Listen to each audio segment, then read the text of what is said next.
মানুষের মধ্যে দ্বন্দ্ব লাগিয়ে দিয়ে মমতা ব্যানার্জি দুর্নীতিকে ভুলিয়ে দিয়ে ধর্মের নামে ভোট ভাগ করে তারা ক্ষমতার মসনদে আবার মমতা ব্যানার্জিকে বসাতে চাইছে। ক্ষমতার মসনদে মমতা ব্যানার্জিকে বসানোর অন্যতম কারিগর 2021-এ তার নাম হচ্ছে বিজেপি। আমি দায়িত্ব নিয়ে বলছি, তাই আপনাদের যারা আছেন একটু ভাববে আমার উপরে রাগ কেন মমতা ব্যানার্জি বিজেপির। এখন মোদি মমতা এক হয়ে গেছে। ভাঙড় বিধানসভায় বিজেপির যিনি প্রার্থী আর যিনি তৃণমূলের প্রার্থী দরজা দিয়ে দীর্ঘক্ষণ মিটিং করছিল, এক্সপোজ হয়ে গেছে, বলছে কি সৌজন্যতার খাতিরে গিয়েছিলাম। সৌজন্যতা দরজা দিয়ে হয়? বুঝতে পেরেছে কেন আমার ওপরে রাগ? কি আমার চোখের সামনে দলিতের অধিকার কেড়ে নিচ্ছে, আমার মাথায় টুপি মুখে দাড়ি, আমার ব্যাকগ্রাউন্ড ফুরফুরা শরীফ পীর সাহেব বাড়ি, আমি চুপ করে থাকবো? এ আমার দ্বারাই হবে না ভাই। আমার চোখের সামনে আদিবাসীর অধিকার কেড়ে নিচ্ছে, আমি চুপ করে থাকতে পারবো না। কিন্তু হিন্দু হিন্দু ভাই ভাই স্লোগানের স্রষ্টা শুভেন্দু বাবু কেন মুখ খোলেনি? 22% সংরক্ষণ আছে এসসি ভাইদের জন্য। উচ্চ শিক্ষায় চাকরিতে 22% সংরক্ষণ এসসি ভাইদের জন্য। পশ্চিম বাংলায় এটা সরকার চলছে না, এটা সার্কাস চলছে। বলে দুধে পানি মিশায়। এই পশ্চিম বাংলা সরকার, এই জোড়া ফুলের সরকার পানিতে দুধ মিশিয়ে আমাদেরকে মূল পথে পরিচালনা করছে। একটু বোঝার চেষ্টা করুন। 22% দলিতদের জন্য সংরক্ষণ আছে উচ্চশিক্ষায় চাকরিতে, খাতায় কলমে 22% সংরক্ষণ পেলেও আমরা কি দেখছি? প্রকৃত দলিত 22% সংরক্ষণ পাচ্ছে না। ফেক সার্টিফিকেট দিয়ে যে নন দলিত দলিতের কোটায় চাকরি করে নিচ্ছে, আর হিন্দু হিন্দু ভাই ভাইয়ের স্রষ্টা এর বিরুদ্ধে কথা বলে না। কিন্তু 2021 সালে সংযুক্ত মোর্চার একমাত্র বিধায়ক ভাঙড়ের বীর পুরুষেরা বীরাঙ্গনারা স্রোতের বিপক্ষে গিয়ে আমাকে বিধানসভার মধ্যে পাঠিয়েছে। আমি বিধানসভার মধ্যে দাঁড়িয়ে মন্ত্রী মহাশয়কে প্রশ্ন করেছি যে আপনারা বলুন আজ পর্যন্ত কটা ফেক এসটি এসসি সার্টিফিকেটধারীকে ধরেছেন, তাদের বিরুদ্ধে কি ব্যবস্থা গ্রহণ করেছেন? উত্তর দিতে পারেনি মন্ত্রী মহাশয়, মাথা হ্যাট করে নিয়েছে, তাই রাগ হয়েছে। এবার নওশাদকে আটকাতে হবে, বিধানসভার মধ্যে ঢুকতে দেওয়া যাবে না। কিন্তু ভাঙড়ের মানুষেরা ভোট দেওয়ার জন্য রেডি, রাজ্যের মানুষেরা দোয়া আশীর্বাদ করছে। এবারে ডবল মার্জিন নিয়ে আমি আবার খামচিহ্নের পক্ষ থেকে বামেদের সহযোগিতা নিয়ে বিধানসভার মধ্যে যাব। জানতে হবে আপনাদের 22% চাকরি পাওয়ার দরকার পিছিয়ে বর্গের হিন্দুদের জন্য, কারণ তাদেরকে মূল স্রোতে নিয়ে আসবে। খাতাই কলমে 22 জন চাকরি পাচ্ছে, কিন্তু প্রকৃত গরিব হিন্দুটা পাচ্ছে না। 106% আদিবাসীদের সংরক্ষণ আছে উচ্চশিক্ষায় এবং চাকরিতে। তার আগে একটা হাসির কথা শুনুন। পশ্চিমবাংলায় 80 লাখ আদিবাসী আছে, আর কত সার্টিফিকেট মার্কেটে ঘুরছে জানেন? 1.5 কোটি। আমি বললাম না দুধে পানি মিশায়, এটা পানিতে দুধ মিশাচ্ছে। 80 লাখ আদিবাসী আর 1.5 কোটি সার্টিফিকেট, মানে যেই টাকা দিয়েছে এঘাট ওঘাট হয়ে কালীঘাটে টাকাটা গেছে, সেই সার্টিফিকেট গুলো পেয়েছে। তো প্রকৃত 6% সংরক্ষণ পাওয়া দরকার আদিবাসীদের। খাতাই কলমে 6% আদিবাসী সংরক্ষণ পাচ্ছে, নন আদিবাসী আদিবাসী সেজে চাকরিটা পাচ্ছে। আর নওশাদ সিদ্দিকী চুপ থাকবে? এটা হতে পারে না। তাই বারবার এটা নিয়ে সোচ্চার হয়ে আওয়াজ আমার বিরুদ্ধে বিভিন্ন প্রোপাগান্ডা চালাচ্ছে, আমাদের বিরুদ্ধে চালাচ্ছে। তাই আপনাদের বলবো, জোড়া ফুল ফেক সার্টিফিকেট নিয়ে প্রকৃত দলিত আদিবাসীর অধিকার কেড়ে নিচ্ছে। পদ্ম ফুল চুপচাপ আছে, আর এদিকে বামপন্থীরা কাস্তে আতুনি তারা চিহ্ন, খাম চিহ্ন বলছে, সিংহ চিহ্ন বলছে। আগামী দিনে আপনারা আমাদেরকে ক্ষমতায় নিয়ে আসুন, 148-এর ম্যাজিক ফিগারে আমাদেরকে পৌঁছান। 6 মাস টাইম নেব, আমরা কমিশন বসাবো। রাজ্যে যত ফেক এসটি এসসি সার্টিফিকেট আছে সেইগুলো খুঁজে বার করব।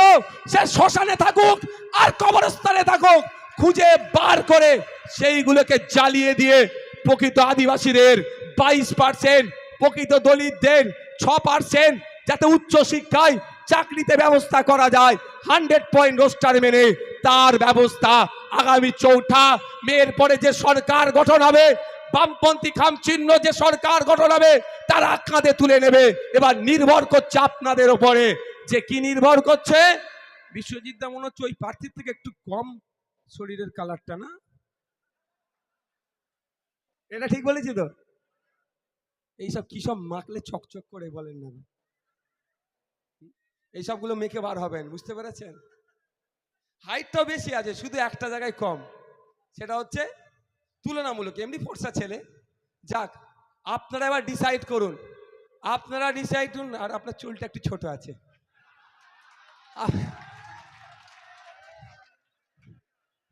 আপনারা ডিসাইড করুন, জোড়া ফুল পদ্ম ফুল মানুষকে ফুল বানাচ্ছে, আর বামপন্থী আইএসএফরা মানুষকে সঠিক রাস্তা দেখাচ্ছে, কোনটা গ্রহণ করবেন আপনাদের উপর নির্ভর করব।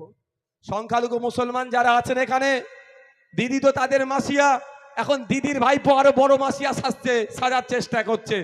এখন দিদি ভাইপোর মধ্যেই কম্পিটিশন হয়ে গেছে, মুসলমানদেরকে সব থেকে বোকা কে বানাতে পারে, ক্যাপটিভ ভোট ব্যাংক হিসাবে করে রাখতে চাইছে। আপনারা জানেন রঙ্গনাথ মিশ্র কমিশন বলছে পিছড়ে বর্গের মুসলমানদেরকে এগিয়ে নিয়ে যাওয়ার জন্য উচ্চ শিক্ষায় চাকরিতে 10% সংরক্ষণ দিতে হবে। একইভাবে মমতা ব্যানার্জি 10% সংরক্ষণ দিলেও ওবিসি এ ওবিসি বি ঘেটে ঘ করে দিয়ে এখন না উচ্চ শিক্ষায় না চাকরিতে পিছড়ে বর্গের মুসলমানরা সুযোগ পাচ্ছে। কিন্তু 2010 সালে বামেদের তৈরি ওবিসি আজও পর্যন্ত কলকাতা হাইকোর্ট থেকে সুপ্রিম কোর্ট পেন চালাবার সাহস পেল না। কিন্তু 11-র পরে মমতা ব্যানার্জি নিজের মনের মতো করে, অর্থাৎ হচপচ করে যে সংরক্ষণ দিয়েছিল সেটা সুপ্রিম হাইকোর্টে বাতিল হয়েছে, সুপ্রিম কোর্টে গিয়ে ওটা ঝুলে আছে। তাই আপনাদের বলবো, না দলিত না আদিবাসী না মুসলমানের উপকারীরা করছে, না উচ্চবিত্ত না পিছড়ে বর্গের মানুষ উপকার করছে, এরা কারো উপকার করেনি। গুটি কয়েক তৃণমূলের তোলাবাজি নেতা ছাড়া এই সরকারের আমলে কেউ উপকৃত হয়নি, সবাই বঞ্চিত হয়েছে, কোনো না কোনো জায়গা থেকে এই সরকারের আমলে বঞ্চিত হয়েছে। তাই একটা 15 বছরের সরকার এখনো পর্যন্ত পশ্চিম বাংলায় একটা ইন্ডাস্ট্রি করতে পারলো না, এখনো পর্যন্ত পশ্চিম বাংলায় সেই অর্থে বড় শিক্ষা প্রতিষ্ঠান তৈরি করতে পারলো না। তাই এই সরকারকে আর সুযোগ দেওয়ার প্রশ্ন নয়। তাই আমাদেরকে ঐক্যবদ্ধ হতে হবে, দলবদ্ধ হতে হবে। দিকে দিকে যেভাবে মানুষজন বামপন্থী আইএসএফের ছায়াতলে আসছে, আপনারা ভাবতে অবাক লাগবেন। আপনারা এখানে আছেন, আমি আজকে মধ্যম গ্রামে যে রোড শোটা করেছি, আমি অবাক হয়ে গিয়েছি যে শুরু কোথায়, মিছিলের শেষ কোথায়। শুধু বামপন্থী আইএসএফ নয়, এমনও মানুষ উপস্থিত হয়েছে যারা 2021 সালে, 2023-এ, 2024-এ যারা বামে তৃণমূলকে ভোট দিয়েছিল, তারাও এই মিছিলে হাঁটছে, তারাও পরিবর্তন চাইছে। তাই শুধু তাই নয়, গতকাল রাত 10টা তখন বাজে রামপুরহাটে সঞ্জীব মল্লিক সিপিএম এর প্রার্থীর হয়ে আমি একটা জনসভা করছিলাম। সেখানে হাজার হাজার মানুষ রাত 10টা অবধি অপেক্ষা করছে আমাদের বক্তব্য শোনার জন্য। কোনো না কোনো আমি জায়গাতে একটা যেটা দেখতে পাচ্ছি যে এই নির্বাচন বিজেপির আর তৃণমূলের বাইনারি নয়, সেই সেটিং মানুষ ভেঙে দিয়েছে, তাই এগিয়ে আসছে। প্রকৃত অর্থে বাংলাকে যদি এগিয়ে নিয়ে যেতে পারে, বামপন্থীরা পারবে, খামচিহ্ন পারবে। তাই খামচিহ্ন বামপন্থীদের ছায়াতলে হাজার হাজার মানুষ উপস্থিত হচ্ছে। তাই বলবো আপনাদের, আগামী 4 মে ইতিহাস রচনা হবে। সেই ইতিহাস রচনায় অংশ হিসাবে আমডাঙ্গাও থাকবে, হাসিম আব্দুল হালিম সাহেবের আমডাঙ্গাও থাকবে, এ আশা আমরা আপনাদের কাছে করছি। অর্থাৎ 29 এপ্রিল ইভিএম মেশিনের কত নম্বর 8 নম্বর বোতাম টিপে বিশ্বজিৎ মাইতিটাকে আপনারা বিপুল ভোটে জয়যুক্ত করবেন, এ আশা করতে পারি তো নাকি আপনাদের কাছে? একটু হাতটা তুলবেন, হাতটা তুলবেন। এ আশা করতে পারি তো নাকি? এ আশা করতে পারি তো নাকি? এর জবাব আমরা দেবো এই 4 মের পরে। কেমন ভাবে জবাব দেব? এই তৃণমূলের আমলে দেবদেবীর সম্পত্তিকে তৃণমূল ছাড়েনি। মন্দিরের নামে, দেবদেবীর নামে দেবত্ব সম্পত্তিকেও লুটতে এই তৃণমূলরা ছাড়েনি। ঠিক যেভাবে মাদ্রাসা, মসজিদ, ঈদগাহ, কবরস্থান তথা ওয়াকফ সম্পত্তি তৃণমূল লুটেছে, এই সরকারের আমলে দেবদেবী সম্পত্তিও লুটেছে। তাই মানুষদের বলবো, ধর্ম, জন্ম, বর্ণ নির্বিশেষে ঐক্যবদ্ধ হন, আমাদের হাতকে শক্ত করুন, 148-এর ম্যাজিক ফিগারে আমাদের পৌঁছান। আমরা দায়িত্ব নিয়ে বলছি, ক্ষমতায় আসলে ওয়াকফ সম্পত্তি উদ্ধার করে যেমন ওয়াকফ বোর্ডকে বুঝিয়ে দেবো, একইভাবে মন্দিরের সম্পত্তি, দেবদেবীর সম্পত্তি, এই লুটেরারা যেটা চুরি করেছে সেটাকে ফিরিয়ে নিয়ে এসে মন্দিরের নামে, দেবদেবীর নামে আমরা ফিরিয়ে দেব। কিন্তু সুযোগটা তো দিতে হবে। আপনারা আশা করছেন কাটমানি মুক্ত সমাজ ব্যবস্থা, তাই না? আপনারা আশা করছেন দত্তপুকুরের মানুষ দত্তপুকুরে ট্রিটমেন্ট নিক, খুব বেশি হলে বারাসাত মেডিকেল কলেজে গিয়ে ট্রিটমেন্ট নিক। আপনারা আশা করছেন যে পুরাতন রুট বা বাস রুট ছিল সেটা নতুন করে চালাতে হবে।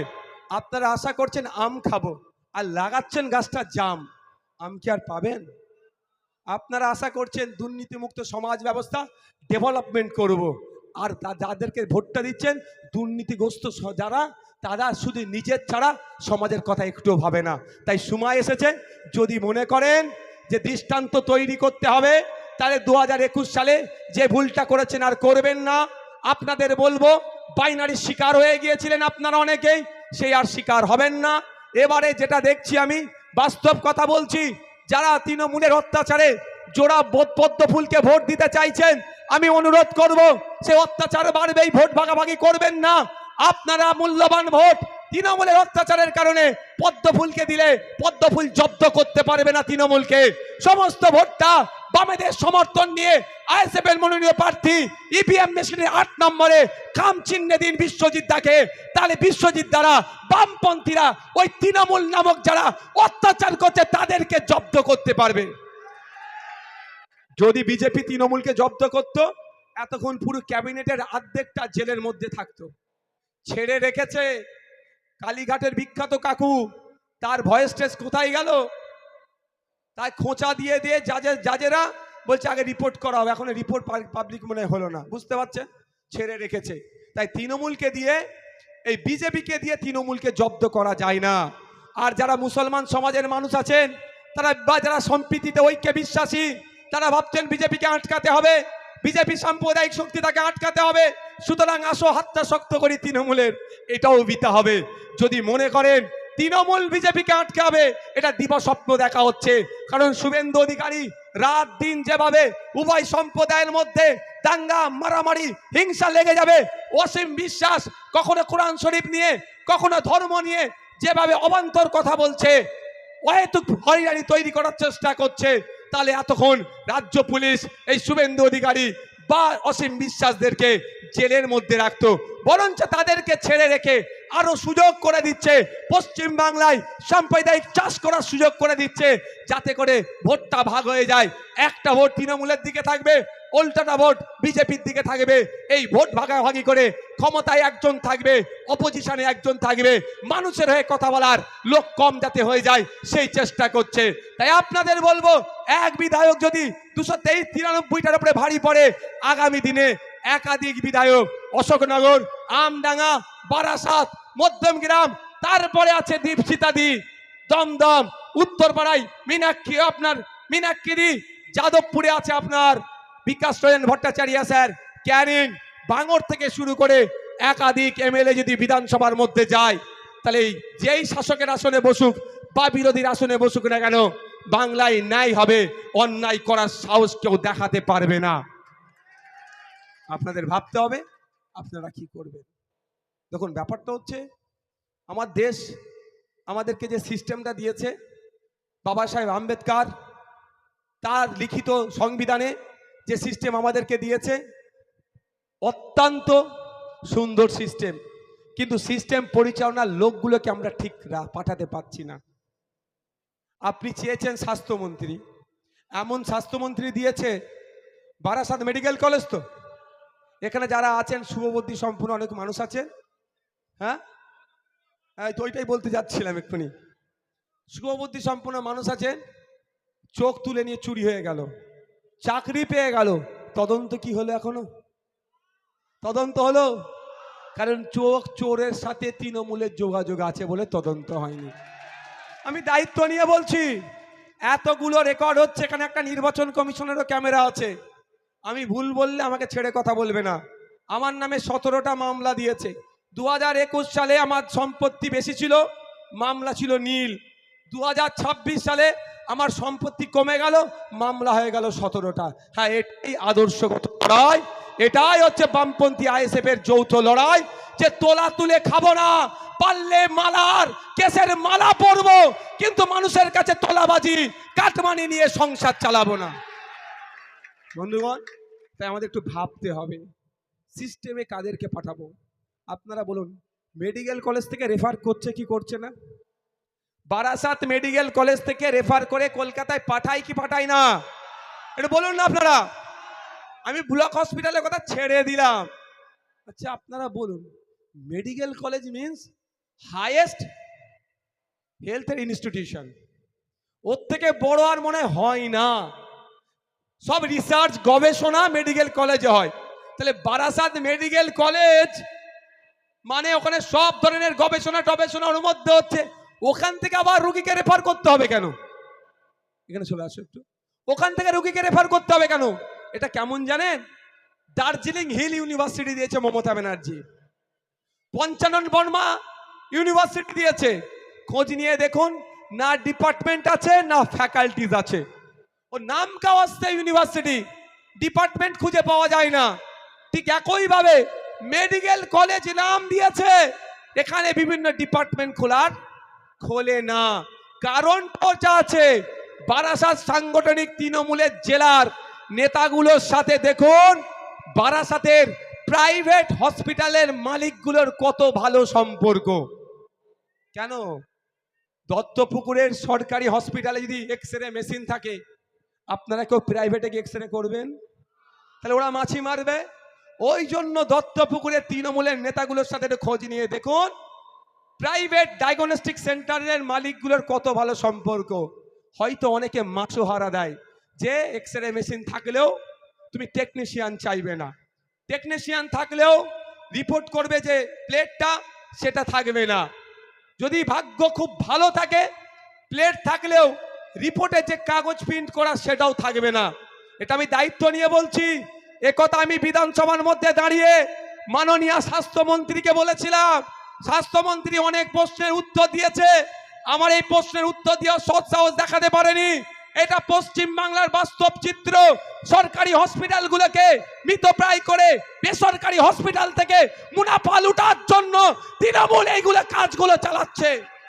আর আমরা আপনাদের বলছি, ক্ষমতায় নিয়ে আসুন আমাদেরকে, ব্লক হসপিটালে আপনাদের ট্রিটমেন্টটা যত পেয়ে যাবেন। এর হেভি ট্রিটমেন্ট নেওয়ার জন্য কলকাতা শহরে যেতে লাগবে না। আপনার কলকাতা পিজি হসপিটাল, এনআরএস চিত্তরঞ্জনের মতো সরকারি স্টার হসপিটালকে তুলে নিয়ে এসে উত্তর 24 পরগনা, দক্ষিণ 24 পরগনা, হাওড়া, হুগলি, দিনাজপুর, মালদা, মুর্শিদাবাদে আমরা তৈরি করে দেবো। দায়িত্ব নিয়ে বলছি। আপনাকে এখানে জেলার মানুষকে কলকাতার পিজি থেকে চিকিৎসা নিতে হবে না। ক্ষমতায় বামপন্থী আইএসএফকে নিয়ে আসুন, কলকাতার পিজি তুলে নিয়ে এসে জেলায় বসিয়ে দেবে। এটা দায়িত্ব নিয়ে বলছি। আমি আবারও বলছি, মাননীয়ার মতো ডবল চাকরির আমি গল্প শোনাচ্ছি না। বলতে পারেন ভাইজান সম্ভব কি করে? রায়গঞ্জে এমস হওয়ার কথা ছিল, কল্যাণীতে হয়েছে। কত টাকার প্রজেক্ট? 850 কোটি টাকার প্রজেক্ট। ও টাকা 1000 টাকা ধরছি, 1000 কোটি টাকার প্রজেক্ট হবে আজকের ডেটে।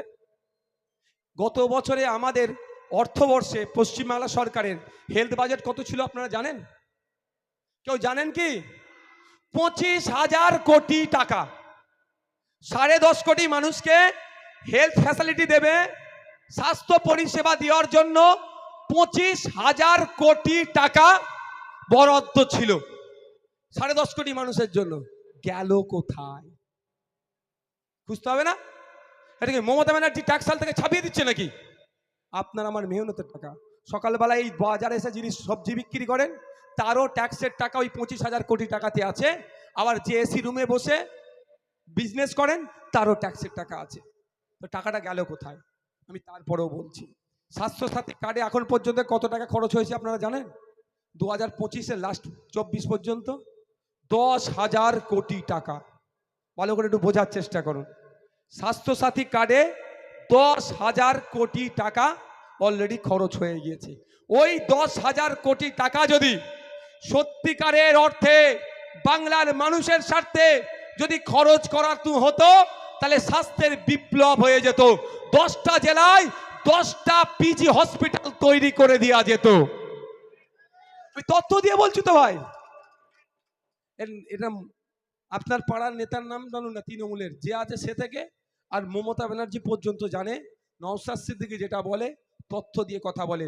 আমার 5 বছরের রাজনৈতিক জীবনে একটা আপনি শব্দ বলতে পারবেন না যে কোনো ধর্ম, বর্ণ, জাতকে আমি আঘাত দিয়েছি।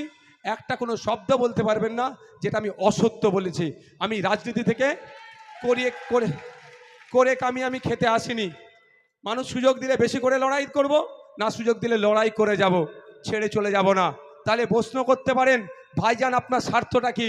নওশাদ বাবু আপনার স্বার্থটা কি? হ্যাঁ আমার স্বার্থ আছে, স্বার্থ ছাড়া ভাই আমি এক চুল চলিনি। পিঠের দিকটা চেয়ে দেখুন, এখানটা বুঝতে পারবেন, বুঝতে পারছেন এটা কি বলুন তো? ভালোবাসা আপনাদের, এটাই হচ্ছে আমার স্বার্থ। এত ফুল দিয়েছে, গাড়ির হুডে বসেছিলাম, পারলে জামা চেঞ্জ করতে পারি ভাই।